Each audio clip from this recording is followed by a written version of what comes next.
Ce journal vous est offert par le FPI, Fonds de promotion de l'industrie, votre partenaire privilégié pour la réussite de vos projets.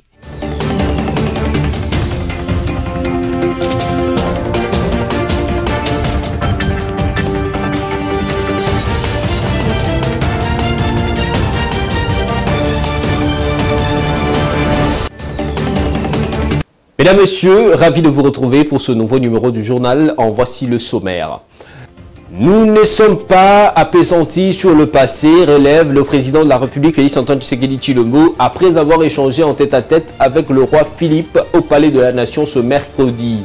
L'artiste musicien Ferregola a été interpellé depuis le vendredi 3 juin 2022 par la justice française pour des raisons administratives. Voilà. Encore une fois de plus, bienvenue au territoire de Dekese, dans la province du Kasaï. La population a manifesté ce mercredi sa protestation vis-à-vis de l'équipe locale de la Commission électorale nationale indépendante. Sarah Guéré pour plus de détails. Une marche dite des colères a été organisée par plusieurs partis politiques, notamment l'UDPS, l'FDCA et la dynamique Le Changement ce maintenant. Il réclame le départ sans condition du chef d'antenne territoriale de la CENI et ses collaborateurs qui sont accusés d'avoir trafiqué le test et liste de proposés aux opérations de la cartographie.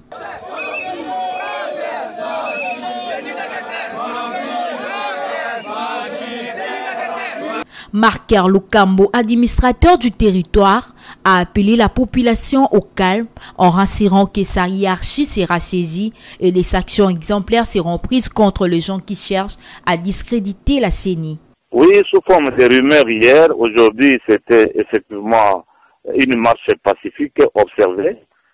J'ai vu une foule immense avec des drapeaux flottants, les drapeaux de l'UDPS et les drapeaux de l'Union sacrée, notamment celui de l'AFDC et du président du Sénat, le professeur Bahati Lukwebo, avec des cris scandés par cette foule-là.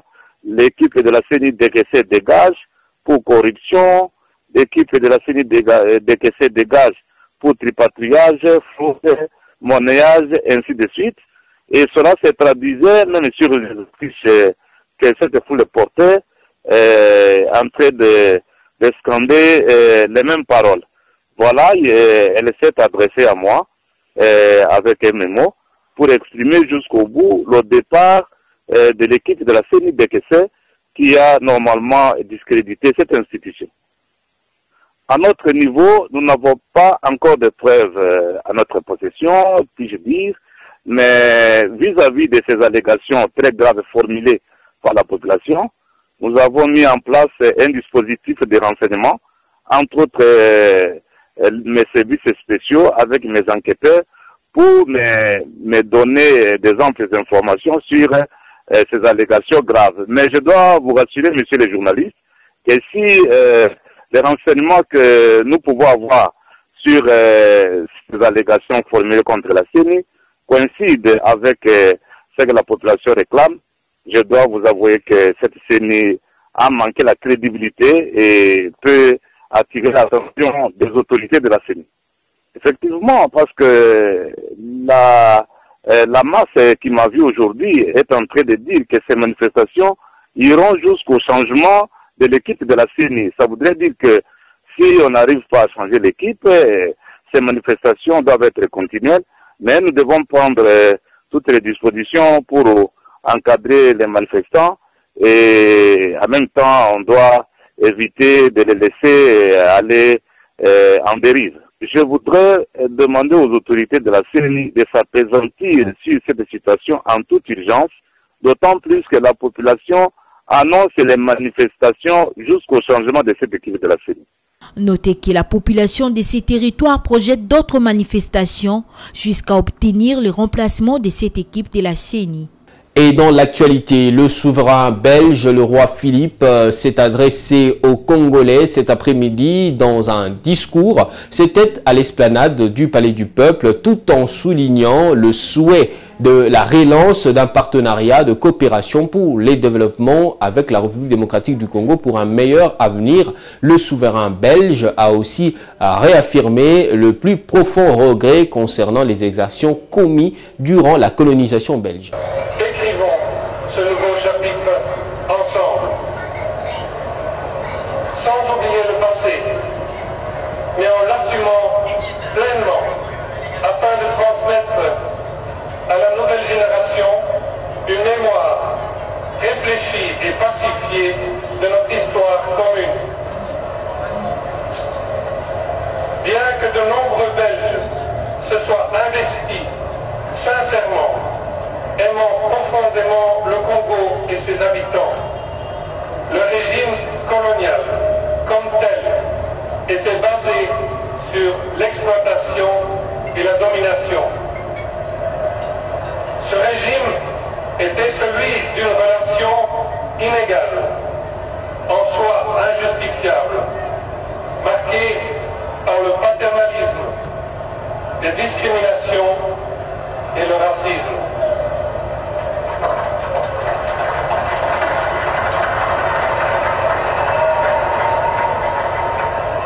Il a donné lieu à des exactions et des humiliations. À l'occasion de mon premier voyage au Congo, ici même, face au peuple congolais et à ceux qui aujourd'hui encore en souffrent, je désire réaffirmer mes plus profonds regrets pour ces blessures du passé. Toujours dans le même ordre d'idées, n'est pas ressasser les passés, mais plutôt tourner le regard vers l'avenir. C'est ce qu'a déclaré le président de la République, Félix-Antoine Tshisekedi Tshilombo, et le Premier ministre belge, Alexander De Croo. Ils l'ont dit au cours d'un point de presse tenu au Palais de la Nation après les activités qui ont marqué cette première journée de la visite du couple royal en RDC, Bernadette Kamango, pour le résumé. 4 cérémonies ont marqué cette journée bien remplie du couple royal belge accompagné du couple présidentiel congolais. En premier lieu, ceux-ci sont allés honorer le seul survivant de la Deuxième Guerre mondiale de la RDC, le caporal Albert Kinyuku, âgé de 100 ans. Un mouvement émouvant pour ce dernier. En effet, après des moments difficiles vécus, c'est le roi en personne qui lui a passé sa décoration autour de son cou.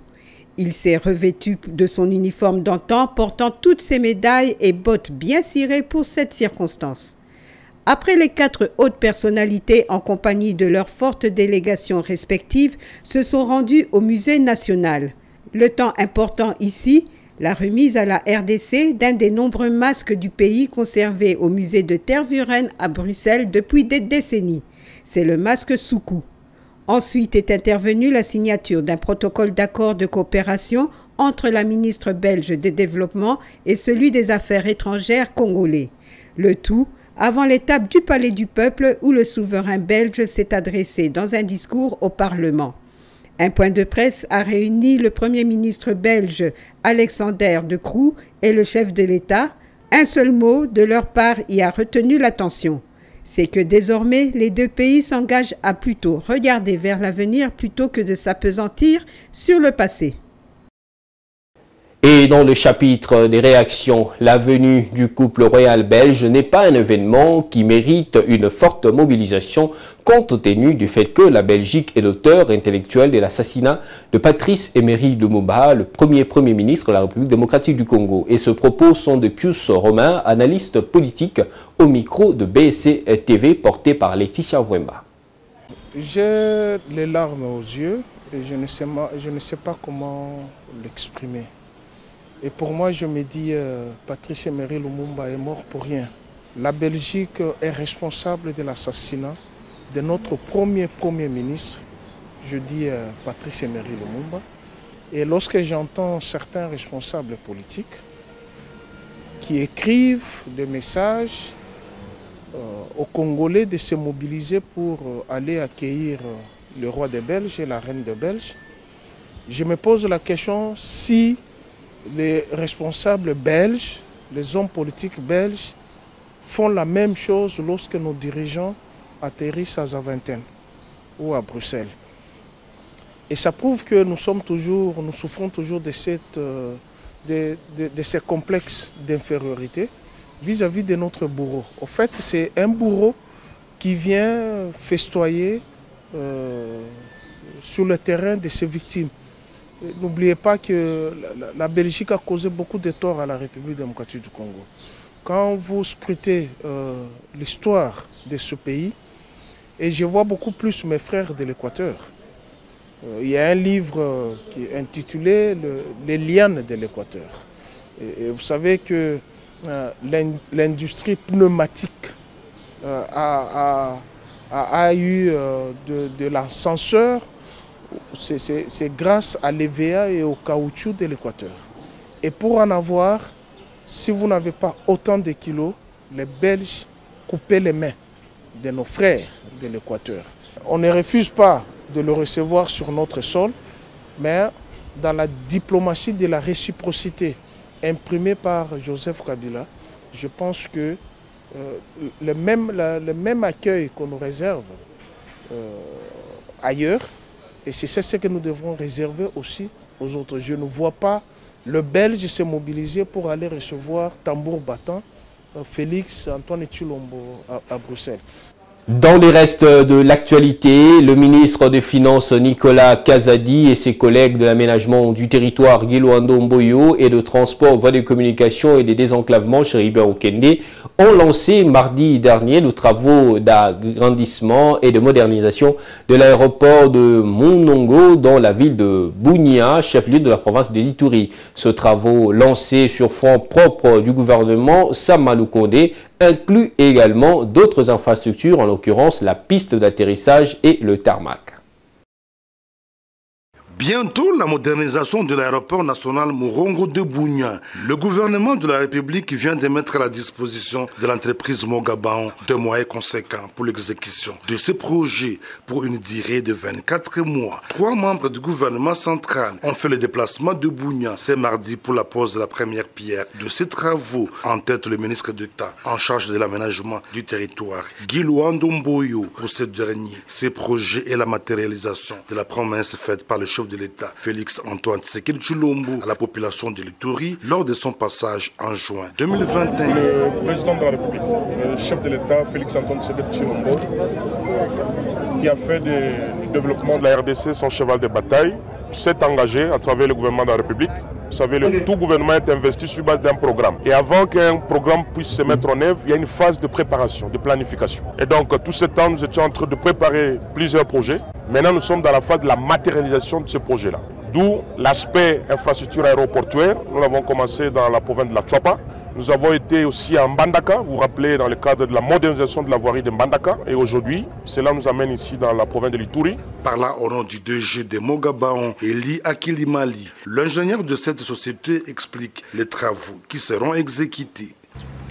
L'objectif global de ce projet étant de contribuer au développement durable de la province par la modernisation de l'aéroport de Bunia, il vient répondre à un réel besoin de la population pour développer leurs activités économiques et favoriser ainsi leur auto-prise en charge.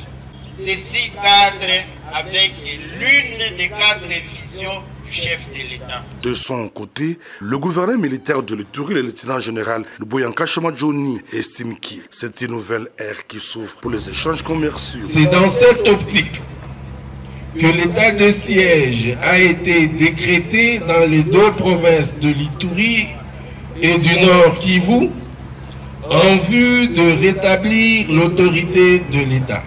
Aujourd'hui, l'état de siège porte ses fruits sur terrain et démontre qu'il est possible d'écrire une nouvelle page au moment où certains groupes armés œuvrant en Ituri ont répondu favorablement à l'appel du chef de l'État pour le retour de la paix. Cette action du gouvernement central est saluée par les parlementaires de l'Ituri, à l'occurrence l'honorable Patrice Aouchaï et son collègue Ukechi Rundi. Je peux d'abord dire d'emblée que j'ai accueilli ce lancement des travaux d'élargissement de l'aéroport de Bunia avec beaucoup de joie parce que ces travaux, dès que ça sera réalisé et fini, ça va permettre à ce que les difficultés que nous avons l'habitude de connaître à partir de Kinshasa pour venir à Bunia vont être résolues automatiquement. Signalons que l'aéroport national Morongo de Bunia a été construit en 1956. À ce jour, 42 000 passagers sont enregistrés par an, en croire le directeur de la RVA Bunia, d'où la modernisation de l'infrastructure aéroportière vaut son pesant d'or. D'une province à une autre. Après l'analyse réalisée par l'Office congolais de contrôle consécutivement à la mort de poissons dans les lacs Kivu, il a été mis en évidence la présence de produits toxiques dans les eaux de ce lac. Bénédicte Hassani signe son reportage. Depuis la semaine dernière, la population riveraine du nord Kivu, de même que du sud Kivu, ont remarqué la présence des poissons morts dont les cadavres flottent sur le lac Kivu.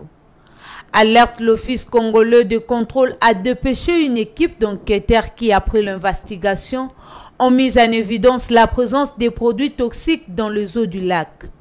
Il est ainsi donc dangereux pour la population de consommer la chair de ces poissons morts, les enquêtes devant déterminer l'origine de ces produits toxiques, après quoi il s'agira de purifier les eaux du lac Kivu. Et en culture, l'artiste musicien Ferregola a été interpellé le vendredi 3 juin 2022 par la justice française pour des raisons administratives suite à une citation qui ne lui a pas été délivrée en période de coronavirus. D'après le service de communication de l'artiste, le chanteur a été interpellé lors de son départ vers la Guinée équatoriale pour un concert privé. Cette affaire demeure à suivre. Mesdames, Messieurs, place à la revue de presse.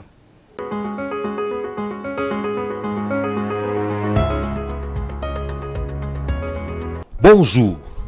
Commençons les survols des médias en ligne par ces titres de foot. rdc.com. Soudan RDC, pourquoi les léopards ne devraient-ils pas perdre?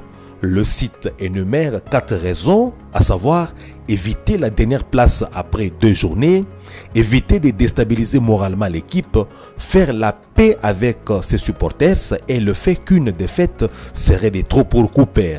Sous cette dernière raison, le média reprend la déclaration de Cooper d'avant le match contre les Soudans.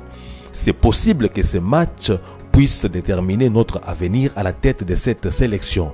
Déclaration qui montre que Cooper semble n'être pas enthousiasmé à l'idée de continuer avec les Léopards, car quelques jours plus tôt, l'Argentin déclarait à l'issue du match face au Gabon que si les dirigeants veulent prendre une décision contre moi, libre à eux. Transitons par l'ACPcongo.com qui écrit sur la décoration par le roi Philippe de l'ancien combattant Kounyoukou en reconnaissance du mérite et des efforts du Congo à la Première et à la Deuxième Guerre mondiale.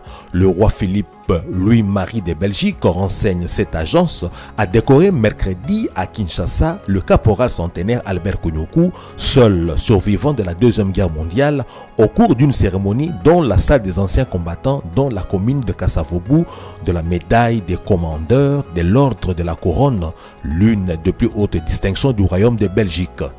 Atterrissons avec ces titres du forum des As.net, Mouchobekwa, Francine Mouyumba, Carbono Beni et Alèche, révoltés contre des pratiques coloniales. À ce sujet, le site écrit notamment: en réaction à la mobilisation massive pour réserver un accueil chaleureux au couple royal belge sur les réseaux sociaux, quelques heures avant l'arrivée des 2 visiteurs, Marie-Ange Mouchobekwa, la sénatrice Francine Mouyumba, l'activiste des droits de l'homme et figure de proue du mouvement Filimbi Carbone Béni et le musicien engagé Alain Chirouiza, dit Alèche, ont dit non à une mobilisation des populations, voire des députés et de certaines autorités pour accueillir le roi Philippe et la reine Mathilde. Pour eux, ces temps est largement dépassé à l'orée du 62e anniversaire de l'indépendance du pays le 30 juin courant et par rapport aux enjeux de l'heure. Ici c'est terminé le survol des médias en ligne de ce mercredi 8 juin. Merci de l'avoir suivi.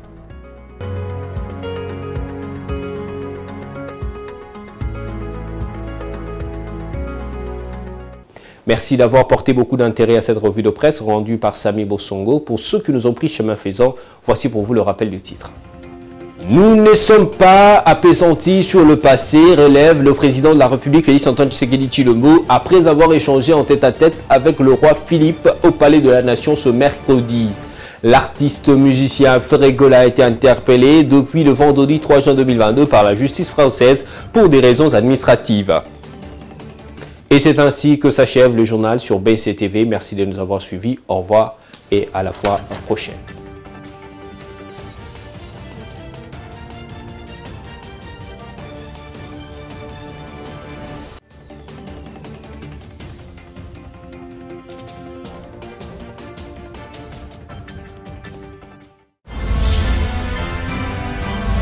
Ce journal vous a été offert par le FPI. Fonds des promotions de l'industrie. Votre partenaire privilégié pour la réussite de vos projets.